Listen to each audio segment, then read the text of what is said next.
எங்களோட வீட்டு தோட்டத்தை காட்டுற பாருங்க. இங்கதான் உருளைக்கிழங்கு வளர்ந்துருக்கு. உருளைக்கிழங்கு செடி இப்படிதான் இருக்கும் பாருங்க. இந்த இடத்துல ஸ்ட்ராபெரி போட்டிருக்கோம் பாருங்க. அதே மாதிரி இந்த மாதிரி ஒரு பெட்டு செஞ்சிருக்கோம். இந்த பெட்ல என்னென்ன வளருது பாத்தீங்கன்னா மிளகா, வெண்டிக்காய், தர்பூசணி. இது வந்து முளைச்சதுக்கு அப்புறம் நான் உங்களுக்கு ஒரு வீடியோல காட்டுறேன் இன்ஷா அல்லாஹ். அதே மாதிரி இங்க திராட்சை முளைச்சிருக்கு பாருங்க, குட்டி குட்டியான திராட்சை. இங்க பாருங்க வெங்காயம், பூண்டுலாம் முளைக்குது. இப்ப வீடு பாத்தீங்கன்னா அல்ஹம்துலில்லாஹ் ஃபர்ஸ்ட் ஃப்ளோர் கட்டியாச்சு. இனிமே செகண்ட் ஃப்ளோர் கட்ட போறோம் இன்ஷா அல்லாஹ். நான் உங்களுக்கு இன்னொன்னு காட்டுறேன். அந்த உடைஞ்ச மரம் இருக்குது இல்ல, பேர்சிக்னு சொல்லுவேனே, பீச் மரம், அது முளைக்குது பாருங்க. மேல நிறைய காய்ச்சி இருக்கு பாருங்க.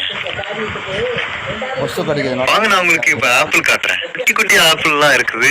ஆனா இது வந்து பாத்தீங்கன்னா பச்சை ஆப்பிள், பச்சையா வளரும் பாருங்க. நான் உங்களுக்கு இப்ப சிவப்பு ஆப்பிள் காட்டுறேன். அதுவும்